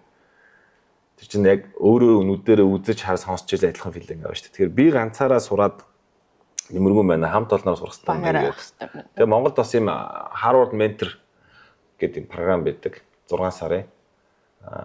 Тэрэнд манайх бараг 10 хэдэн захирлуудаа Alpha Management явуулсан. Тэгэнгүүт чинь нөгөө чинь 10 орчлоо сураад орж ирэнгүүт надад хичээ зааж байгаа байхгүй. Манай Harvard дээр бол одоо хурлыг цагтаа эхлээд цагтаа дуусгаж товч ярих тухай заагаад байна. Та захирлаа битээ ер нь их удаан бураад бидний цагийг өрөөдөө маягтай байхгүй юу. Тэгэхээр хамт олноороо ингээд бас байнгын сураад ингээд яваад тахаар ажлын бүтээмж үрдэн маш олон зүйл дээр давуу тал юм өгч байгаа. Бид нар ер нь шилдэг байгууллага байхын тулд шилдэг одоо сургалтанд аваад сурах хэрэгтэй. Tencent-ийн супер кейсийг Harvard-д орсон. Тэр үгүйс Tencent 7 хоногийн 4 өдөр ажилладаг. 5 дахь өдөр нь тэр чигээр сургалт. Бүх ажилтнууд нь одоо C-level-ийн захирлуудны сургалтаа авна. Тэрний доотхын дахиад ажилт нь бие биендээ сургадаг, гадааддаа сургалт. Ерөөсөө сурна. Tencent Америкийн компаниудтай өрсөлдөхийн тулд хятадтай топ байхын тулд дахиад нөгөө Alibaba-тайгаа өрсөлдөхийн, Jack Ma-тайгаа өрсөлдөхийн тулд шинэ нэг арга барил зохиож гаргаж ирсэн. One day бүтэн сургалт өгдөртэй. Бид нар эренгүүтээ бас дахиад тэр хичээлийг авчаад хэдүүлээ ядахнаа 5 дахьын талын сургалт болгоё гээл. Тэгэл чадлаараа л өөрөө болоо өөртөө баг олон хүмүүсээ ажилтаа сурах гэдэг үзэж байгаа. Тэгээ ер нь бол бид нар илүү тархитлуутай, илүү мэдлэгтэй, илүү одоо fresh мэдлэгтэй байж өрсөлдөнө. Тэгээд Монголын бас олон компани, захирлууд миний явсан энэ хөтөлбөрт хамрагдаж явбал зүгээр гэж ингэж боддог. Жохон төлбөр өндөртэй. Тэгтээ өгөөж өндөр. Тэгээ нөгөөдөл чинь бүгдээрээ л цаад компаниас нь одоо төлбөрийн төлцсөн хүмүүс манай ангийнхан байж байгаа байхгүй юу? Нийтээрээ бүтээмж аягүй сайжрах хаа тий багаараа сурахаар тий. Улам одоо ингээд чадварсан IP менежментийн баг болоод байна шүү дээ тий. Тэгмээд энэ чадварсан IP багаас бид нэр яг ирээдүйд юу хүлээж болох вэ? Одоо дараагийн scale up peaks байгаа шүү дээ. Scale up peak байлгүй. Та нэг төлөвлөгөөсөө баг цагийг нууц бишээ нуулж болох уу? Яг уу бид нар дэлхийн зах зээл дээр Монгол бизнес гарах хэрэгтэй гэж ярьдаг те. Цэглээ айл дээр 20 он бид нар гарцсан те. Олон улсын шаардлагыг хангаж байна бид нар. Ер нь бол бид нар зах зээлээ томруулж одоо зүүн өмнөд Азийг те одоо дэлхийн Америкт бид нар бизнес хийх ёстой. Бидний одоо зөвхөн монголчуудыг гадагшаа гарцтай болохоос гадна тэнд байгаа зах зээл дээр бид нар бизнес хийх ёстой. Манай одоо бусад санхүүгийн байгууллагууд ингээ гараад ингээд яваад ингээ үзэж чинь. Тэгээ бид нар нөгөө зорилгоо болон өрөөдөл бол хоолж хийх ёстой. Дээр нь бид нар зоригтой байх ёстой юм шиг. Бид нар би бол айгүй их одоо тэ хаан банк монополлоод байна. Тэ бүх зүйлийг монополлох гэдэг санхүүгийн систем дээр тэ бид нар ирээдүйд хаан банктай адилхан болно гэж ярьдаг тэ. MCS одоо амар том байна. MCS-тэй бид нар өөрсөлт нь ялна гэж ярьдаг тэ. Тэгэхээр зарим хүмүүс биш ингэж болох юм уу гэдэг байхгүй. Бид нар дэлхийд гарах тухай ярьж ээж Монголынхаа топ компаниудыг сонгож яваад нэрийг зарлж байгаад бид нэр үзнэ өрсөлднөө чаднаа. Тэгэхээр Монгол залуучууд Монгол хүмүүс өөрсдөө тийм итгэлтэй байж ээж явахгүй бол болохгүй гэсэн санаа тий. Шинэ залуу бүх би улсын аврагыг давж ижил авраг болно гэдэг үстэй. Тэгэхээр топ компани болохын тулд яах ёстой юм? Топуудтай адилхан хэмжээний үйлчлэгийг гаргаж нэвтрүүлж ялах ёстой. Тэхийн тулд нөгөө founder болон CEO болон бусад ажилтны менталитет айж болохгүй. Тэгэхээр иймэрхүү зүйлийг ярьдаг Монгол сэтгэлдээ суух хэрэгтэй. Тэ? Монгол Израильтай өрсөлдөх ёстой. Туркууд дрон хийгээ халаад монголчууд дрон хийх ёстой шүү дээ. Тэгэхээр бид нэр зоригтойгоор амлж аваад технологиг бүтээж чадна, хийж чадна. Бид нар нэг юм ancient нэг Чингисийн үеийн монгол хүн ер нь л агдаа гिचээд яг акшн нэрээс ярихгүй байгаа шүү дээ. Бид нар өнөөдөр Улаанбаатарын улсынхаа проблемыг шийдэх юм яриад байна. Тэгэхээр үнэхээр л монгол хүний менталитет лаг юм бол дэлхийг бид нар харж байгаа юм бол ятгахна улс дотроо болон бүс нутагтаа бид нар өөрсдийгөө зоригжуулах хэрэгтэй. Тэрнээс хизээч одоо хамаа 35 жил болцсон MCS одоо тий Монголын топ компани одоо нэмэргүүтэй гэж бодож болохгүй л гэсэн санаа. Нөгөө нэг үг өгд штэ. Авраг болмоор байвал аврагыг амлаж аваа гэдэг тий. Бүр ингээд одоо барыг нөгөө тэр чинь бас зүүр үг бас байгаад байдаг тий. Яг үг мөн үү гэж байна. Мөн штэ. Тий зүүр үг угаасаа байдаг. Харин би арслан амлаж авах тухай лөө аврагыг амлаж авах. Гэтэ яг ийм үг байдэн шүү. Таад бас үзээрэй. Тэгээд би нөгөө илүү төслийн удирдлагын одоо олон улсын кейс рүүгээ бас жоохон яриаг татмаар байна л та. Яагаад гэвэл бас бид нэр энэ жил бас 10 жилийнхаа хийж байгаа. Тэгээд төслийн удирдлагын яг үндсэн зарчим маань угаасаа л тий хамгийн бэс дээр бол туршигдсан юм зүйлүүд байдаг. Тэгээд түрүү жилийн хувьд гэх юм бол яг Project Management Institute маань илүү agile-ыг ярьдаг гэсэн байхгүй юу? Одоо илүү agile-аар яаж ажиллах вэ? Төсөл болгон agile байх хэрэгтэй. Чи хоёулаа байсан чи нэг тий төсөл хийн, чи гэрээ авч явж байгаа ч гэсэн чинь нэг төсөл гэдэг ч юм уу тий илүү ингээд төслийг илүү өргөн хүрээнд задлах тэр ойлголтуудыг өгчээсэн. Тэгээд яг энэ жил гаргаж байгаа одоо тунхаг гэх юм уу тэр зүйл нь илүү AI төвтэй байгаа байхгүй юу? Одоо чи бизнестэй яаж AI удирдах юм? чи AI-ыг яаж те нутагшуулах юм, багаа яаж бэлтгэх юм, төсөлтөө яаж шингээх юм гэдэг ч юм уу. Тэгэхээр танай байгууллагын зөвхт одоо илүү технологи одоо суурьтай учраас AI-тай яаж харьцах чинь те одоо уучраа олж гин үү те хоорондоо хэл хэр нэвтрэлцэж гин те тэр талаараа. Тий, бид нар технологийн бизнес гэхээр хүмүүс юм гарт өрөвддөг. Тэгээ ялангуяа ковидын үн би очил нэг ахнараас хөрөнгө оруулахгүй гал. Дахаа нэг 5 цаас өгчөөч гэл. Ирээдүйд алах гад байна гэл. Ах нь 30 жил ингээ 2 гараар ингээ тоос өргөд өнөөдрийн капиталыг бий болгосон. Мэдүү нэг юм агаар юм яриад байна. Вирчл агаар юм нүдэн баригдахгүй байна. Тэгээд нэг ковид ашгүй азар ковидын дараа одоо чат жип ковидын дарааш нөгөө юу лээ? Club House гарч ирж бэрэл те. Амар өсөлт үүсгээл. Тэгэл Монголын бүх ах нар аваа нэг за технологич нэрээ юу гэлтэй гэл те. Технологийн давуу тал ерөөсөө scale хийхэд хэмжээг томруулахад давуу талтай. Одоо байгаа HiPay борлуулалтын орлого ашигч юм 10, 20, 30 дахин нэмэгдүүлэхэд бид нэр болсон хүчин бусад юма 20, 30 дахин нэмэгдүүлэх шаардлагагүй. Өндөр HiPay-ны 600 мянган хэрэглэгчтэй байгаа. Сая 600 300 хэрэглэгчтэй болоход бид нар асуудалгүй да. Тийм олон сая олон хүмүүс нэг хэрэггүй. Жохон нэмэх юм нэмэхлэх. Тэгэхээр энэ дээр бид нэр илүү ухаалаг технологиг хэрэгжилж давуу талыг бий болгоно гэсэн л үг. Тэгээд одоо бол ялчгүй AI-ийн одоо дайн гэдэг юм ингээ болж байна. Манайх жоохон AI-г ашиглах боломжийг их дэмжиж өгчих юм бол бид нар улсын асуудлыг шийдэх проблемуудыг хотын проблем ч юм уу тэ шийдэх асуудлууд боломжтой байгаа. Хагасаа бүтцэнд Улаанбаатар хэдэн машин байгаа вэ? Хариулж чадах хүн Монгол улсад байна уу? Би бас жоохон итгэлгүй те. Хэрвээ технологийн сайн байсан бол шийдэж шин. Миний бодлоор бол бараг 2 сая хүн байгаа машин одоо хүн байгаад байгаа шүү. Яаж энэ 21 аймаг замтай холбогдсон даваатал маш олон хүмүүс хүүхдтэй хотод сургаж чинь хагасаа бүтцэд хүрээд ирчих чинь. Бүгдээрээ хотынхан машин унаад байгаа юм шиг. Тэгэхээр хүн ам нэмэгдээд байна гэж би бол харж байгаа. Тэгэхээр энийг бид нар тоолох хэрэгтэй. За яг одоо манайх юун дээр ашиглаж байна гэсэн чинь одоо хурдан морины нөгөө морин төрөлтний уралдаан их гэдэг байгаа. Тэгээд нөгөө хурдан морины унаач 12 настай хүүхдийг яг уралдаан дээр бүртгүүлэх гэхээр эхлээд 12 настай хүүхд бүртгүүлчихэд дараа нь уралдах болохоор илүү хөнгөн жинтэйг баг хүүхд тавьчихсан солих гээд нэрх зөрчих гээд. Тэнгүүд бид нар энэ дээр face recognition одоо ашиглаж байгаа. Тэгээд дахиад хэлэхэд одоо энэ өөр хууль зөрчил. Биометрик дата авч байгаа. Дата авч байна гэдэг. Сайн үнсийн төлөө одоо бид нар хууль зөрчин. Яагаад тэгэхээр хүүхдийн эрхийг хамгаалах гэдэг нь шүү дээ. Өөр хүүхдийг бүртгэлгүй жижиг хүүхдийг мордуулж эрсдэл учруулж болохгүй. Одоо тэр төрчлөө үйл нь хэдээд 20 сая бид нар одоо торгуулаад явах сургахгүй. Гэхдээ энэ үйлс нь өөрөө сайн. Нөгөө талаа бид нар face recognition Монголд хөгжсөн байсан бол тэр нэг одоо хүн хүүхд мөхд алга болдог асуудлууд нь шүү дээ. Тэр маань өөрөө одоо байхгүй болно гэсэн. Монголчууд жилд сая 800-аараа хятад тавьж байна. 2.4 сая гадаад тавьж байна. Гадаад очиод бид нар угаасаа хурууныхаа игээ царайгаа өгöd байгаа шүү дээ. Тий. Хятад руу гарлаа өглөө. Монгол улс Монгол хүнээ бүртгэж авмаар биш шүү дээ. Тий. Одоо Солонгос үеийн тэнд хамгийн смарт юм чинь смарт гэдэг зүйл чинь ерөөсөө технологийн дамжуулалтаар хүний харилцааг зохицуулах асуудал. Би нөгөө хуурахгүй худлаа ярихгүй гулгай хийхгүй энэ асуудал чинь. Тэгэхээр сүүлд гарсны хуулиар яалчгүй нэг хид их либерал хид хүний эрхүүд хид их одоо privacy хувийн нууц гэж байгаа. Нөгөө талаа бид нар технологийн энэ одоо AI дээр бид нар шийдэх ёстой.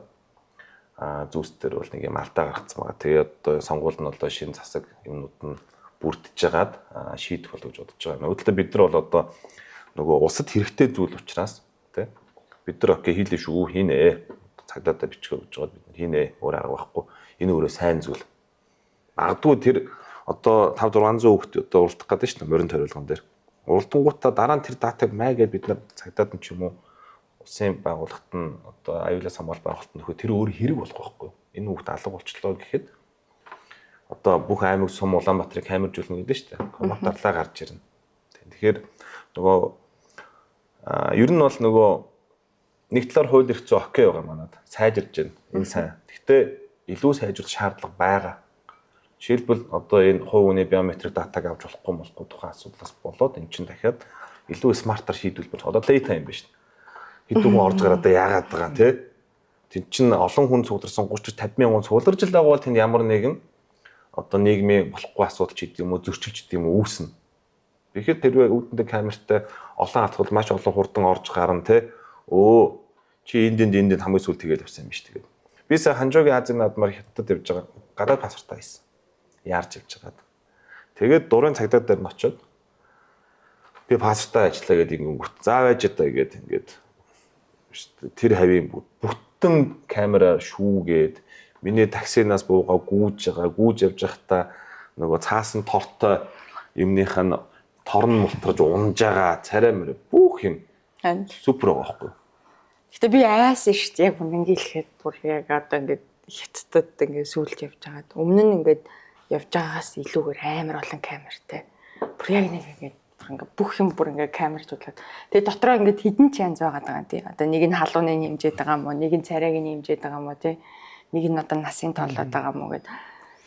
Тэр бас нэг бодлороо бас жоохон амар шүү. Аюулгүй байдал тал руу юм шүү тий. Ерөөсөө хэдий ч нэ смарт хүнээ бүртгэж чинь хүнээ харж чадж чинь тэр газар төдий ч нэ одоо аюулгүй. Цайхан манай цагдаагийн найз хэлжсэн энэ жинхэнэ дүүргийн хаанч гинэ гудмуудын камерж болцсон байна. Тэр камер гимтэр гарах болцсон. Өөр газар камергүй газар гараад байгаа. Тэгэхээр ерөөсөө зөрчдөг болон зөвхөн хятадыг ярихгүй солонгос сөөвл одоо тийм болцсон байна. Ерөөсөө машины номероо буруу газар тавих юм бол торгуулж шууд хүрээд ирдэг.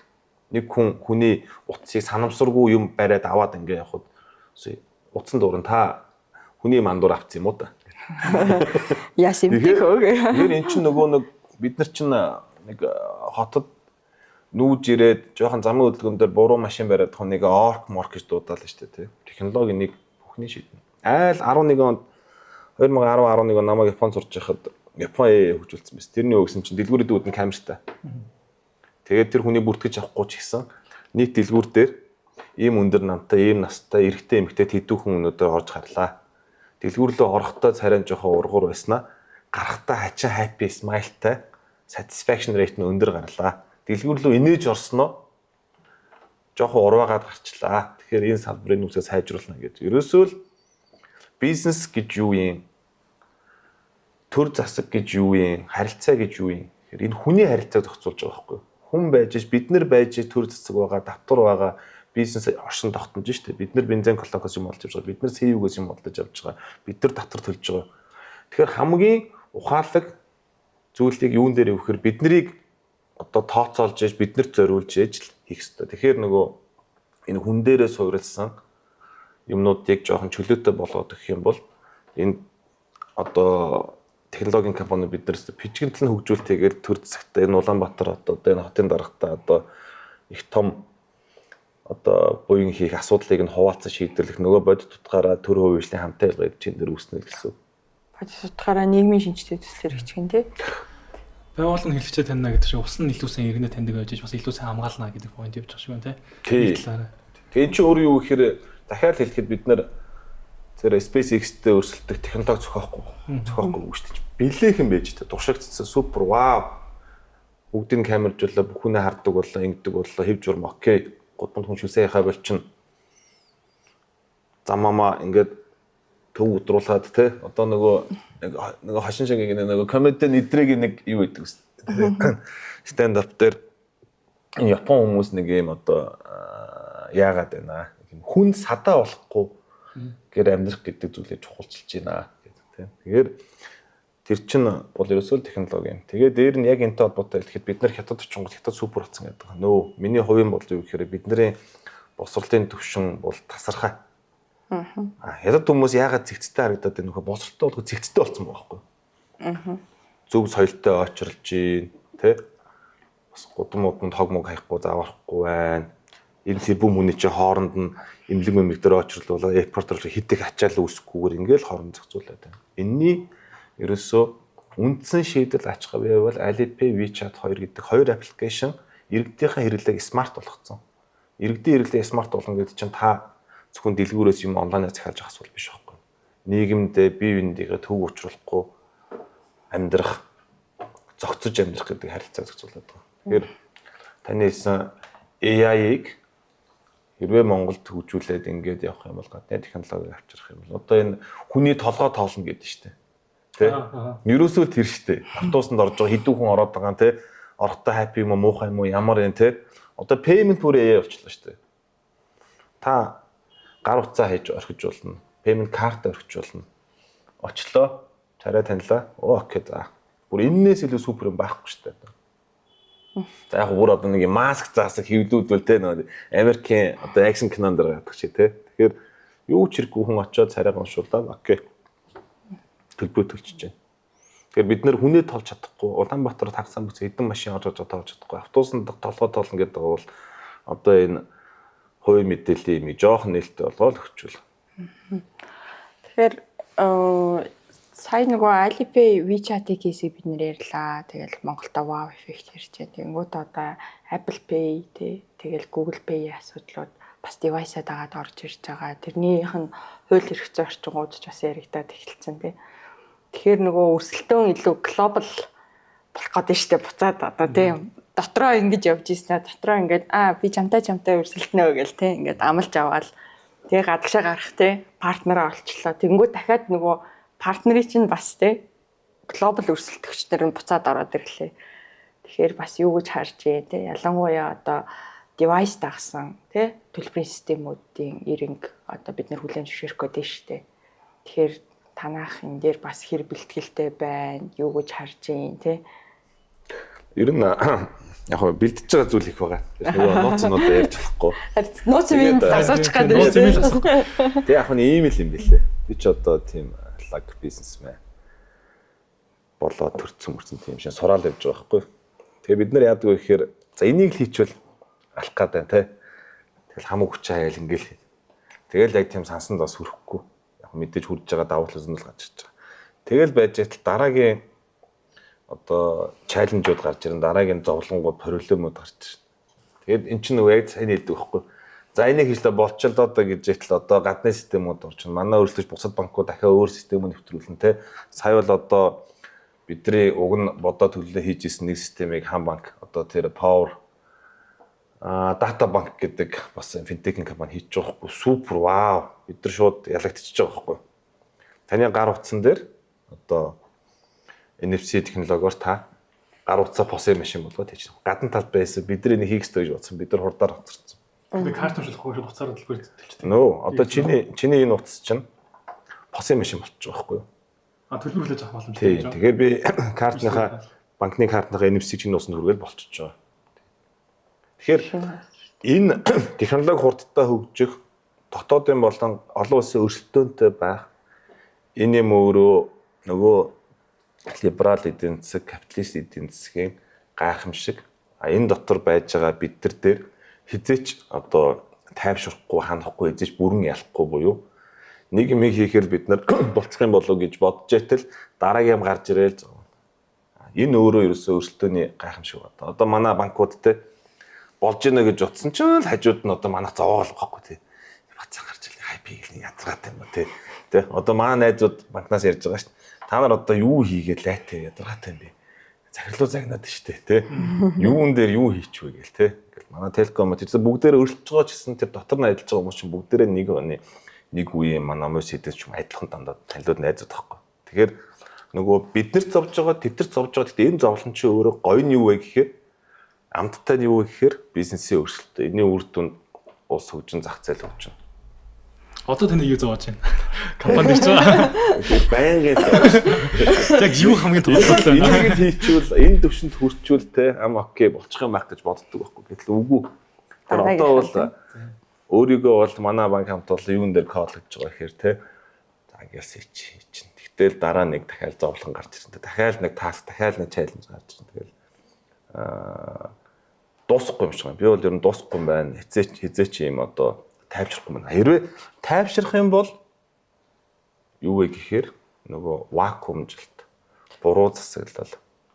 Одоо нөгөө PM-ийн заадаг юм чинь эсрэг нөгөө өвчлөлт одоо тийм үсэн. Тэгээд нөгөө том бизнесийн зовлонч нөгөө хадгалах гад ингээд тайвшраад байж итэл бусад бизнесүүд нь өрсөлдөж гарч тэдний маркет ширийг байхгүй бол Монгол улсад одоо 15 20 30 жилийн өмнө бид тэ жоохон ямар том групп компани корпорацууд байлаа тий.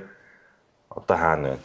Гэтэл өнөөдрийн том групп компани корпорацууд 20 жилийн өмнө ямар байхгүй. Тэгэхээр юунд залуучууд бид нэр стартап хийж байгаа хүмүүс энэ залуучууд итгэх ёстой вэ гэхээр яг энэ revolution шиг 90-30 жил бид нэр өөрчлөлтөнд аашаа дэлхийн нийтээр нэг супер юм одоо ирж байна. 90-30 жил бидний төсөөлөшгүйгээр өөрчлөгдөн. Бизнес дээр, хүний харилцаан дээр, улс төр дээр өмнөх 30 жил дээр ингэж технологи ингэж явсан. Ийм ментри араас бид нар энэ замаар явна гэдэг юм нөө. Яагаш тавтагдахгүй гэдэг. Тэгэхээр боломж их байна. Тэр боломжоос бүртгэн тулд ер нь анхаарах хэрэгтэй ч юм уу хөгжүүлэх хэрэгтэй ур чадвар яг юу вэ? Та нэг хоёрыг нэрлэлээ гэвэл ямар хэцүү. Ер нь тэгэл сур хөдөлмөрлөлт ажил юм да тий. Яг уу би нэг зүйл их боддтой. Одоо нэ залуучуудад манаас инфлюенсерүүд ингээд босс одоо шууд ажилласаа гараа стартап ялаадаг гэдэг ингээд. Тэгээд би аюу харамсдаг. Тэгж болохгүй. Ягаад тэр хүн бол нэг 5-10 жил тухайн салбар мэдлэг дээр ажиллаад мундаг болчоод бизнес хийгээч. Тэгвэл одоо нөгөө компаниуд хүн нөөцийн дутагд орсон манайхаас ч гэсэн хүмүүс стартап бид нар өөрсдөө би чадах юм байна гэж гараад байгаа. Тэгээд тэр чинь 2 жил туршлага хөрөнгөлүүд нэж байхгүй. College drop хийгээд тэ Mark Zuckerberg одоо Steve Jobs эдрийн кейс бол одоо бараг сая хэдэн зуун сая тэрбум нэг кейс байхгүй. Тэгээд стартапууд 99% дампуурдаг. Тэгэхээр стартап дампуурсан хүмүүс одоо бүр хичээл дээр зааж байгаа нэр хүндийн эрсдэлд ордог, өөртөө итгэлгүй болдог. Стартап хийж байгаа хүмүүс яадаг вэ гэхээр гэр бүл найз зөвхөн хамаатан садан хамгийн хайртай хүмүүсээс $1000 нөө сая төгрөнгө зээл авцсан байдаг. Хүмүүсийг хохироодог. Тэгээд их өндөр ёс суртахуун хөгжсөн оронд би чамд тусалсан, мөнгө өгсөн чи миний мөнгө өгөөгүй. Би чамд дахиж туслахгүй. Манай болохоор нэг жоохон ингээд дахин те энэ дампуурд юм чи бизнес дампуурд. Тэгтээ яг хамаагүй дахиад гэл ингээд дэж болох. Ягаад тэгэхээр ерөөсөө бизнес хийж байгаа бол зөвхөн бизнес биш шүү дээ те. Нөгөө дэлгүүрч ажилласан, малын эмнэлэгч ажилласан, эмчээсэн, хувийн эмчж бай ерөөсөө туршлагыг л ур чадварыг л зарж байгаа. Тэгэхээр 5-10 жил ингээд бас хүнээс цалин аваад тэгээд яаж энэ зүйлийг хийдгийг сурж авчаад тэрүүгээрээ стартап компани уулнаа ганцхан хүн ажилуулдаг өөрийн гэсэн одоо тэ үсчин байна уу, эмнэлэг байна уу, юу л бол юу тэ одоо юм зургийн студиуд нь юу л бол юу гэж болно. Тэгэхээр ерөөсөө туршлага гэдэг юм хамгийн супер ур чадвар гэдэг юм хамгийн супер энийг л бий болохын тулд залуучууд ажил хийгээч. Орой өд сууж ажиллаач, хонж ажиллаач. Хүмүүсээс одоо үнгүүч гэсэн ажиллаад хийгээд үгүй те жолооч чинь туслахыг чи хийгээд байгаа юмыг сураад авчих л та те. Манай ээж хэлдэг байсан залууд дээр одоо нэг юм шидэнгүүт тархинд юм шидэнгүүт хав хийгээд ингээд хураагаад авчдаг байгаа 20 хэдэн насны дээр юм сураач өглөөд идэг гэсэн. Тэгээд ойлгодоггүй байсан. Ууч яг одоо харангууд ерөөсөө л надад юу тусуулж манай баг хамт болонд юу тусуулж юм гэхээр бид нар өмнөх 10 жил банкнд өнөө хааны ажилласан туршлагаа одоо бид нар нийлүүлээл бид нар илүү лагш шүү гэдэг юмыг хийгээ яваад байгаа. Тэгэхээр одоо нэг юм захиж хилээч гэдэг асуулт асууж байгаа бол миний захиас бол одоо ажил хийж сур тархилгоондоо юм хийгээд одоо эрдэм мэдлэг босортой болооч тэгээ энийхээ дараа өөрийгөө үнэл зараач. Битээ 1-2 жил байгууллага дээр ажиллачаад би болчлоо гэж гарч гүгээч. Та болоог байхдаа бизнес хийх юм бол төдий чинээ хэдий чинээ туршлагагүй төдий чинээ таны үйлчлэгээ сервис бүтээгдэхүүн брэнд чи өөрөө тэр хэмжээгээрээ илүү 10-20 жилийн туршлагатай хүмүүстэй өөрчлөж чадахгүй буюу баг байна муу байна. Тэгэхээр хүн болгонд ур чадвар байгаа хүн болгонд одоо давуу талгаа. Тэгээ манайхан нэг аятэг супер гэж боддог. Би тэгээд бас аятэг супер биш гэдгийг ойлгосон. Та бид гурав одоо яадгийн тогтдог ингэдэг тэгдэг нэг юм хийгээ. Энэс та алах юм байна гэж болно тийм. Гэтэл яг хажуугийн өрөөнд бас нэг 3 хүн ярьж л байгаа байхгүй. Тэгэхээр юу чухал гэхээр хурдан хийх буюу гүйцэтгэл буюу execution гэж яриад байгаа. Энэ л гүйцэтгэл чухал. Гүйцэтгэл дээр хэн илүү хурдан лаг байна сайн байна гэхээр илүү туршлагатай нууд нь л лаг байна. Тэгэхээр бүх бизнес бүх оронд нэг юм технологи гэж байгаа байхгүй тий. Одоо гуруулаа гинт одоо 90-ээс бараа орж ирдэг карго ажилуулаа гэхэд тэгээ шууд дампуурна шүү дээ. Мэдхгүй учраас тий чи яаж 90 дээр юм аа нэх яаж бараагаа авах юм яаж зам үүдээр бараагаа оруулж ирэх яаж татвараа төлөх ямар машин тий одоо хөсөлөх юм. Бид гурав туршлагагүй бүх юм дээр хэмжүүлэл хамгийн өндөр зардалтайгаар бизнес үйлчлэг гаргаж байна. Тэгээ туршлагатай л хийнэ. Тэрэн дээр бас яг би нэг сүүлийн үед бас анзаарсан юм юу гэсэн чинь нөгөө стартапын хордлого гэдэг юм амар их байгаа юм шиг санагдсан. Бүр ингээд залуучууд бүр ингээд тэрэндээ хордсон тий. Ингээд яг л нөгөө санаа наага тий. Энэ санаанд хүмүүс хөрөнгө оруулах хэрэгтэй гэдэг ч юм уу. Тэгээд эргээд хамгийн чухал юм нь яасан бэ гэхээр түрүүний нөгөө ярианы ихэнд одоо захирлын дурдсанчлан чадахгүй, мэдэхгүй, авьяасгүй туршлагатай хүнийг чи чаднараа гэсээр агаал байрын зарвалцдаг тий. Чи хийнэ гэдэл гэсэн. Тэнгүүтээ энэ нөгөө медиа хордлоготой бас нэг юм одоо Монгол мөрөөдөл байвал бас жоох амар реалистик мөрөөдөл байхгүй бол эргээд залуучуудаа ингээ хорлоод байгаа юм шиг санагдаж байгаа байхгүй. Тэгээ тиймэрхүү кейсүүд аягүй тэгээд маш том зүйл ярьсан. Тэгсэн мөртлөө ингээд яг ингээд бодит байдал дээр хөрсөн дээрээ унахад эргээд тэр хүнээ ч амар алаад байгаа юм шиг байгаа байхгүй тий. Тэгэхээр залуучуудаа бас яг одоо тий шинээр стартап хийх гэж байгаа ч юм уу. Магадгүй технологийн одоо биш салбарт ч юм уу. Магадгүй технологийн салбарт ч юм ангууд нь яг саяных шиг бас нэг тий өшөө анхаарах юм бас юу вэ тий туршлагаас гадна. Яа тэгэхээр нөө энэ бидний подкастыг манай яг энэ төслийн удирдлагаар ажиллаж байгаа аюул олон залуучууд үзэж байгаа. Тэгэнгүүт ингээд байгууллагын том төслийн системд ороод ирэнгүүт яг нэг юм л хийгээд байгаа байхгүй. Тэгэнгүүт нэг юм хийгээ болоод агаад төслийн бөөнөрөө бодлоод ангууд гараад би хийгээд болчих юм байна гэдэг нэг тийм бас бодол яг залуу project manager-уудад бас байгаад байгаа байхгүй.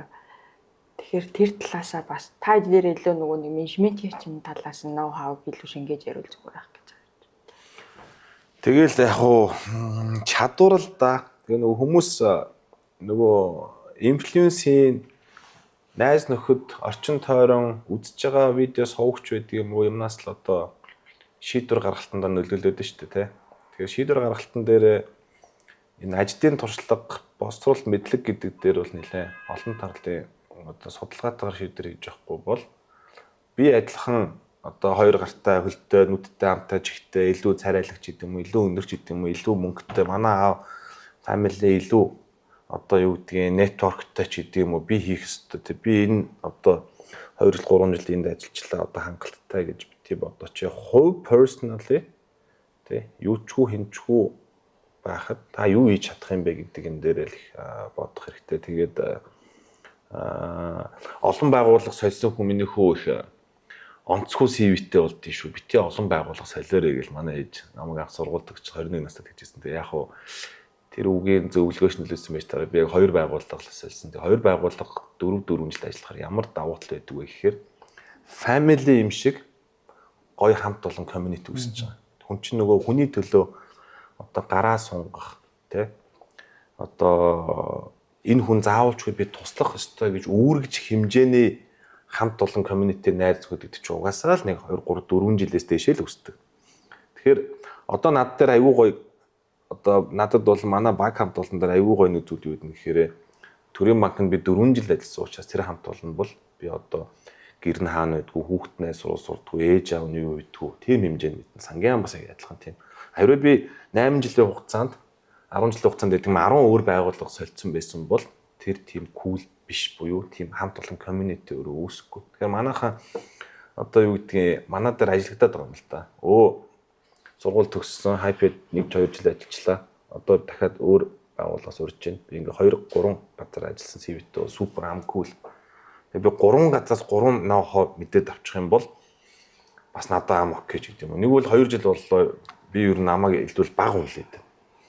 Би арай л их ажил хийгээд тахад намайг үнэлэхгүй байна. Цалин бага өгч байна. Тийм учраас амаа авт би гарлаа. Тэгэхээр тэнд чинь нөгөө юм доктор суурьшилтай өсөн дэвжих болон тархиндаа системтэйгээр юм хийж нэг зүйлийг дадах юм байхгүй болгоод байгаа. Тэгэхээр одоо ерөөс ажил хүчний проблем доголдолтой болцсон. Тэгээ ялангуяа одоо энэ зенжигийнх гэдэг чи их тийм гомдомтой хурдан шийдвэр гаргадаг тий ийм куулийн төлөө Манай үеийнхнийг ч гэсэн бас юу гэдэг юм бэ? Манай үеийг гайгүй шүү дээ. Тий. За тэгээд бидний урилгыг маш удаан хүлээлгсэн тий. За. Тийм шүү та бас. Арай л муухай удаан хүлээлгсэн шүү дээ. Жензидэж биш үү? Угаас гомдохоор юм билээ шүү. Тий. Ер нь бол манай жензигийнхэн гомдож байгаа шүү гэдэг шиг тий. За энэ бол тоглоом байлаа. Тэгээд мэдээж маш завгүй хуваарийн голд бас биднийг бас тий цаг гаргаад манай нэвтрүүлэгт орсон маш баярлалаа. Одоо нэвтрүүлэг хэлчихье те. Энд чинь дүрстэй учраас. Тийм тэгээд бид хэд бол яг нөгөө төлөвлөсөн юм гэхээр бас энэ подкастыг далимдуулаад хэлгээд энэ жил бас манай Project Management Institute-ийн Монгол дахь chapter манай 10 жилийн яваад тэмдэглэж байгаа. Тэгээ хүмүүс одоо төслийн удирдлагын олон улсын институт гэхээр одоо уйл уурхай, банк санхүү ч юм уу тий, эсвэл бүтээн байгуулалт ч юм уу дандаа том төсөлтэй хамаатай хүмүүсийн л одоо сурдаг, зэрэг авдаг газар гэж боддог. Тэгээд бид хэдийн зүгээс бас эргээд жижиг төсөлч гисэн тий, бас яг ийм мэрэгчлэлтэнгүүдээр бас баяждээ шүү гэдгийг бас хэлхийг зорилоо. Нөгөө дээгүүр 10 сард манай олон улсын 10 жилийн ойн том хурал болно. Гадны том зочид ирнэ. Маш олон залуучууд оролцсон. Тэгэхээр өөрийнх нь бас спикерээр энэ нэвтрүүлгийг далимдуулаад бас урмаар байна. Тэгээд бас яг энэ яриагаа илүү үргэлжлүүлэх юм бол тий танаас албан залуучуудаас сонирхох хаа гэж бодож байна. Окей, nice. Яста яг өөрөө чи хэлдгээр том зөвхөн тэр л нэг одоо оюутлогоо хэрэгэлдэг гэж бодох хэрэггүй. PMI-г project management-ийн agile төслийн арга барилыг бид нар 2-3 жилийн өмнөөс хэрэгжүүлээд одоо манай бүх группийн бүх охин компаниуд бүгд хэрэгжүүлдэг, бичдэг, төлөвлөдөг юм болцсон. Тэгээд энийг хэрэгжүүлснээр бол одоо стартап дээр ч юун дээр ч бол маш их үр дүнтэй. Бидний хувьд бол одоо яг сургалт аваад одоо зөвлөх багшигаа офс дээр ингээ байлгаа 2 жил ингэж одоо авч явсан. Тэгээ манай багш бол өөрөө нөгөө бусад Монголын бас том компаниудаар ажиллаж исэн юм дурслагтай. Тэгэхээр аль болох эртхэн шиг одоо project management хэрэгжүүлдэггүй бол agile хэрэгжүүлдэггүй бол энэ арга барилын тухай одоо PMI институцийг одоо сонгоод заавалчгүй одоо хамрагдах хэрэгтэй. Тэгээ бид нар бас компаниудтай хамтаа ажиллах гэдэг бол жижиг хөрөнгө оруулалтуудыг ингээ хийгээ явдаг. Тэгээ нөгөө хөрөнгө оруулж байгаа компанид заа гэхээр би чиний 10% 100 сая төгрөг хөрөнгө оруулалт хийлээ. Чи энэ 100 сая төгрөгөөр тэдэн төгрөгөөр нь одоо энэ сургалтыг аавн шүү. Тэгэхээр би нөгөө өөрийнхөө хөрөнгө оруулалтыг хамгаалж байгаа буюу тэр байгууллага ямар нэгэн ийм зохион байгуулалтын ажиллах арга барилын алдаа гаргачих үедээ хэрэг PMI-тай байх юм бол agile-тай байх юм бол илүү системтэйгээр ажиллаж чадна. Тийм учраас бид нар тийм шаардлага тавьдаг. Манайх бол бүр илүү багасаа авчлах зүгээр. Бид нар айгүй тийм тохиромжтой үед project мэж хэрэгжүүлэх хэлцээ илүү тийм компактны жижиг байх та.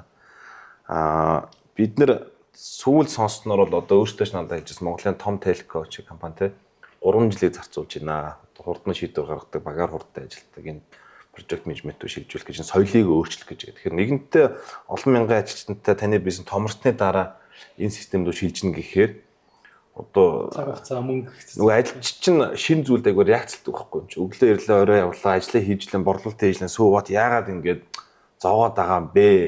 Тэгэхээр нөгөө сураал авчих зүйлийг бол илүү баг дээр авбал зүгээр. Тэгэхээр яг өөрөө чи хэлдгээр надад ч санагдсан санагддаг ус нэг юм амар том захирлууд суугаал амар сүртэй хурал конференс хийгээл те том зузаан номнууд надад ямар ч хамаагүй зүйл. Энэ бол одоо амар том компани корпорациуд хийдэг зүйл те юу би маркетингийн захирлгүй хүний нөөцийн ажилтнгүй те дизайнергүй те зүгээр одоо бүх юма өөртөө хийж байгаа 4-5 байж энэ надад падлыг үж боддог байсан бол үгүй шүү гэх гэдэг нь айгүй хэрэгтэй юм билээ. Тэгэл бүх зүйлээ харилцаагаа тохируулаад альва жижиг зүйлийг те өнөөдрийн одоо миний подкаст нь та хэдтэй хамт орж байгаа хүртэл прожект болгож болно те хэдэн цагаас явах яах юм манай зүгээс ямар хүн оролцох юм та хоёрыг хэн угтаж явах яаж гаргаж ирэх яах юм бүгдийн хүч төлөвлөж болно. Тэгээ энийг хэврээ хэрэгжүүлээд зөв харилцааг үүсгдэг болчих юм бол хамгийн гол юм нөгөө үйл ойлголт гэдэг юм байхгүй болно. Гурлаа хамт тохирж бизнес байна уу аялаар юм хийчихэд тэ одоо хүүжээ нэг тохирсноосоо өөр юм хийчихэнгүүтээ үгүүгээ гүрийгээд байж болохгүй л гэсэн үг. Тэгэхээр нөгөө найзууд бизнес хийхээр муудалцдаг, гэр бүл бизнес хийхээр муудалцдаг, хамаатан цадны хоолой молоо гэдэг нь буруу. Яагаад гэвэл гэр бүл бол найз нөхч илүү их хайр, итгэлцэл байгаа учраас нөгөө энэ хизээ намайг одоо хуурах, холигдох, морих бол гэж санаа зовоодох юм байхгүй илүү итгэлцэн. Гол нь итгэснийхээ хэрээр үйл ажиллагаа үүсгэхээр би энд илүү гомдох гээд. Тэгэхээр тэр харилцааг өсөө зохицуулдаг юм чи энэ project management-ийн ажил байгаа. Тэгэхээр зарчим тодорхой байх хэрэгтэй. Тий, тэгэхээр бол одоо стартап хийж байгаа залуучууд бол заавалч хэрэгтэй. Би сая санхүү эдийн засгийн дэд сургууль дээр очиод бас яриа өгөөд оюутнууд яриа өгсөн. Тэгээд одоо project management гэдэг юм чухал байгаа шүү. Agile одоо манай бизнесийн үндсэн гол зарчим юм аа. Тэгэхээр миний дүнээр одоо оюутан багтаа 3-4 нийлээд багаар ажилладаг төсөл мөсөл бичдэг хийдэг нэг курс ажил мэл ордон шүү дээ. Энэ үе дээр та нар одоо ажил хэрэгжүүлээ сурчгаа. Дэлхийн бүх том компаниуд хэрэгжүүлдэг шүү дээ. Монголын том компани хэрэгжүүлэн та нар одоо багаасаа сурчих. Гэт хэлсэн байгаа саяхан тэгээд одоо танаа байгууллагт баярлалаа. Тэгээ үзэж байгаа хүмүүс сонирхоод үзээрэй. За тэгэхээр мэдээж төслийн удирдлагын олон улсын институт манай олон улсын тийм маш олон салбарын мэргэжилтүүгүүдийг одоо Азийн болоод Европын орнуудаас авчираад 10 сард маш том хэмжээний конференс хийж байна. Эргээд энэ ойлголтыг бүр ингээд түрүүний хэлсэнчлэн оюутнаас ахуулаад том групп компани удирдлага хүртэлтэй бас айгүй гоё байдлаар хүрэх гэж бид нараас хурлаа төлөвлөж байгаа. Тэгээд хурлынхаа одоо бас нэг зочин илтгэгч болоод тэгээд ер нь бас подкастын энэ удаагийн бас зочинд болсон дээс маш их баярлж байна. Тэгээд бид нэр бас ингээд подкастаараа бас ингээд шууд спикерүүдээ сонгоод байгаа нэг юм зарчмыг хэрэгжүүлэх гээд бид хоёроос ажиллаж байгаа. Тийм. За энэ хүү подкастыг маань сонсож үзсэн сонсогчдод баярлалаа. За ямар ч байсан манай Наран Бат Цэхэл маань конференцээр илүү олон нууцад илгэх байх гэж хүлээж байна. Тэгээд та бүхэн өдрийг сайхан өнгөрөөгөөрэй. Дараагийн дугаараар бас илүү царилэг зочинтой магадгүй эхлэлхийг зорих болно. Баярлалаа. Баяр та. Сайн тагшаал тийм. Зүгээр шүү дээ. Явчлаа за. Зүгээр шүү дээ. Үнэхээр. Нэгтэй хүн орж байгаа хүнд. Харин тийм ээ. Энийг бүүжигч хэлсэн. Тийм ээ тийм. Би саягийн болохоор зөв жоок байсан чи яг хэлчихлээ. Би шууд хэлчихсэн шүү. Манай нэгтэй царай хавдаг байгаа. Аа.